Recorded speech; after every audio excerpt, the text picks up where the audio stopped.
Hi guys, this is Juno. Welcome back to my channel, Given to Give Ministries. I am so glad to be back, guys. I really did miss you, and I wanted us to continue the last video that I posted, which was movies, entertainment, and the Christian walk. So this is part 2. I hope you guys remember the last thing that we discussed, and that was be careful, little eyes, what you see, and the dangers of movies and the entertainment world, and the impact it has on our spiritual lives.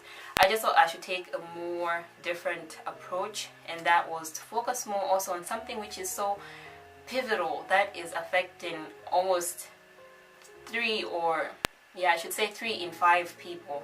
And I know this just to look at practical ways in things we can do, that is after we decide to leave movies and such entertainment aside, and what can we do? What are the practical ways of actually moving from a habit of watching 3-4 movies a day to just not watching any movies at all? I mean, do you just sit down and just read a book? So that is what we'll look at in this video.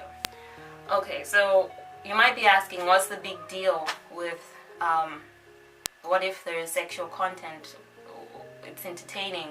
It's not like they're really doing the actual act or this and that, but just the idea that it's putting thoughts in your head. And the funny thing about the human mind is usually the things that we think about the most are things that we have fed our mind. And that is, if you have watched a lot of things which have sexual connotations to it, those are the things that will replay a lot in your mind. If you watch things that are violent, those are things that will play out a lot in your mind. And most of the times we tend to want to act upon these things that we have watched. I'll give you an example. For most people that probably are not even too engrossed in things like pornography, for most people, they have been caught up and they are in this bondage of self-abuse. Self-abuse is, for those of you that might not know what it means, it's basically another term for masturbation. And this is something that does not just affect men. It's something that's affecting women as well. And it's really sad to see that for most people, when you ask them, it starts from a very young age. Very, very young age. We're talking about from ages like 6, 7, 8 coming upwards. And when you have such a habit instilled in you from such a young age, for you, and you've grown up doing it, for you to be able to break free from it, it's something that will really require fasting and prayer. It's one of those situations that brings to mind the verse whereby Jesus was saying this kind of spirit can only come out through fasting and prayer. And I realized that I can just give you some personal experiences and examples of when I was trying to break free from watching movies and just the entertainment that had all this sexual content in it, be it subtle or out there full sexual content. I did not understand, or I did not think it linked to any kind of behavior that I was doing, be it the things I was thinking and the things I would want to do, be it the way I would want to dress as well, because I just thought those were two separate things. And I remember there was this one time I was really praying and asking God, you know what, I really want to stop this habit of having impure thoughts or wanting to do bad things, be it sexual things, but I don't know how to do that. I've been praying to you about it, Lord. I've been asking you to deliver me from this, but I'm still stuck in this. And this was a prayer that I'd been praying for over years. Like, it had reached the point where I think it was almost 2 years down the line, if I'm not wrong. And I remember, I don't know what hit home, but I just realized one day that if I was going to really just focus my mind on God and leave behind all these other things that would entice me to want to act in sexual manners, that would make me want to give out this sexual, sensual appearance and all these other ways of these impure thoughts, what I needed to do was cut out all those things that was feeding my mind.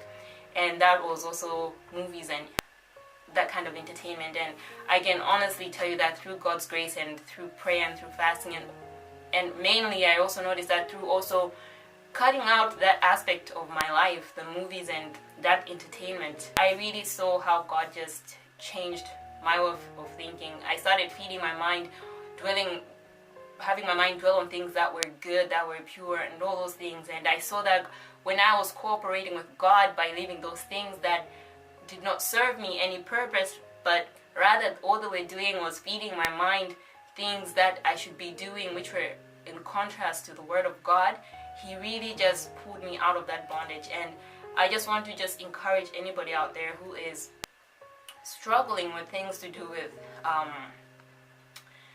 for example, I don't know, pornography, if you're struggling with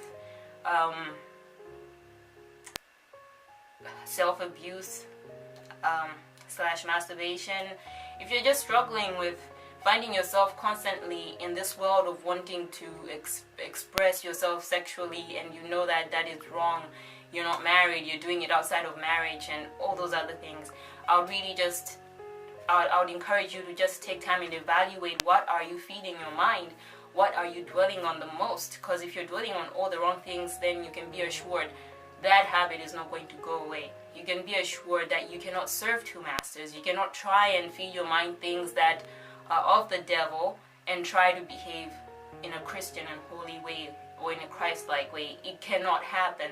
That should show us that you cannot try and watch things that are not good for you and still behave in a Christ-like way. So whatever it is you're struggling with, especially what I'm trying to focus on, the sexuality aspect of it, so many people are caught in this world of pornography, and it's sad because I know most people don't want to be caught in it.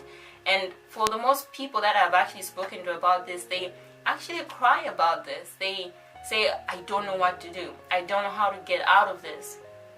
And I've been trying, I've been asking God, and at that time I myself was struggling with my own things as well, with this whole pornography thing. So I could not give a wise answer. I was also just there crying with them, like, me too, I don't know what to do, let's just pray for each other.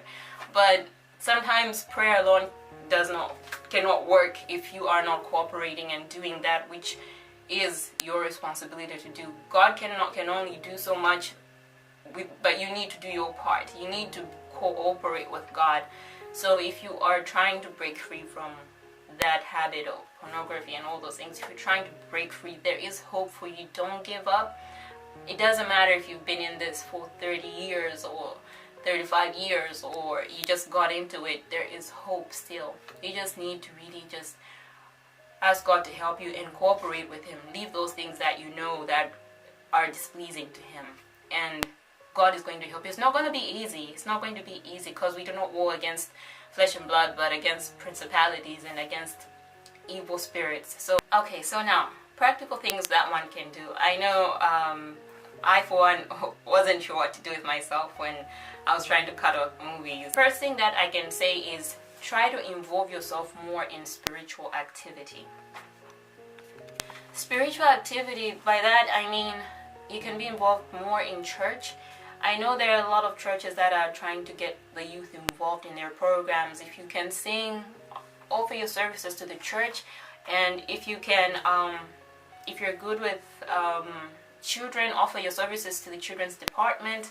Just try to involve yourself more in spiritual activities. If there are prayer groups that you're aware of that meet maybe in your home area, like 6 a.m. or in the evenings at 5 p.m., join them.